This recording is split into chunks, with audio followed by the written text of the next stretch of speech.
where we've been so polarized as a country. But isn't that the job of Rotary, to bring folks together? Some of the most generous people in this world are people of faith and Rotarians.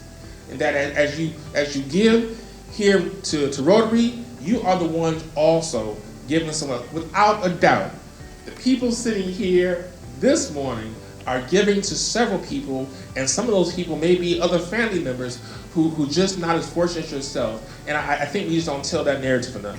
We can talk about gun control. We can talk about anything. Ask a kid. I ask him all the time in the courtroom, why'd you have that gun?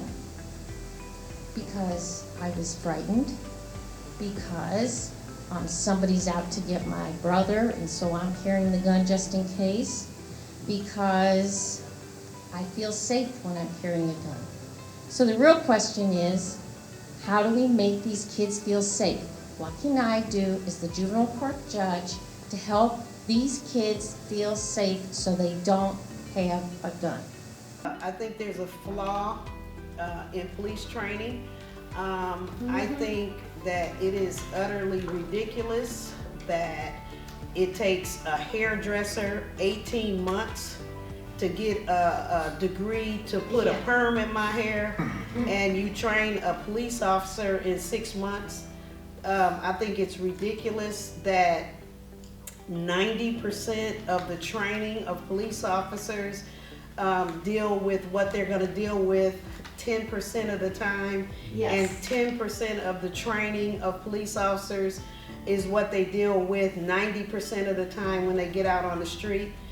See, the dynamic has changed. These parents are endorsing and fueling the fire. And so you couple that with poor conflict resolution skills, you have a perfect storm.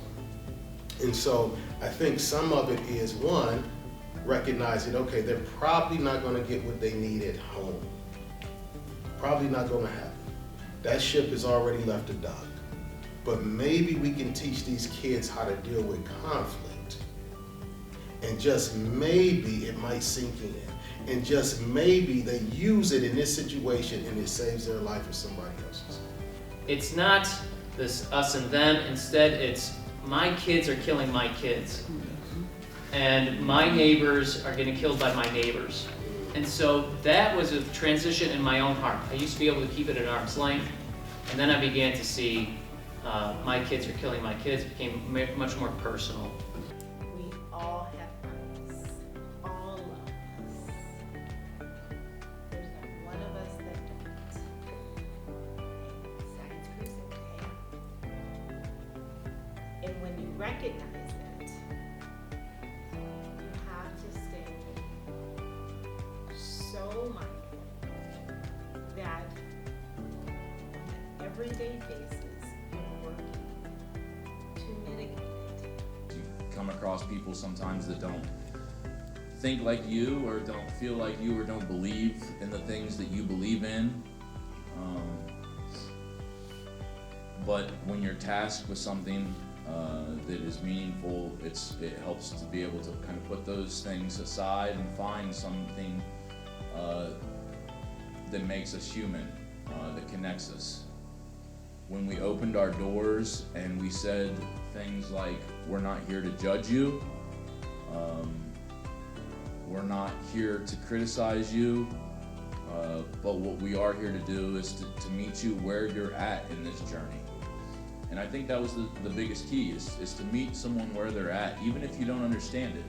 And in sports and lots of other areas in music, how many of those musicians have quite different backgrounds from one another, but they share the principles of how to make harmony together, which is pretty cool. Same is true in sports. So, but in the world of service organization like Rotary, we find that objective in doing things like, well, Rotary has 7 priorities, and they turn me on. I love the world of Rotary. It's pretty cool stuff that they're doing, and the nice part about it is they do it without trying to pat themselves on the back. We want to go from diversity to actual equity and inclusion. Diversity is a jar of peanut M&Ms, red ones, yellow ones, green ones, blue ones. So that's how we are right now in our Rotary Club. We're diverse. But what we want to become is inclusive and equitable.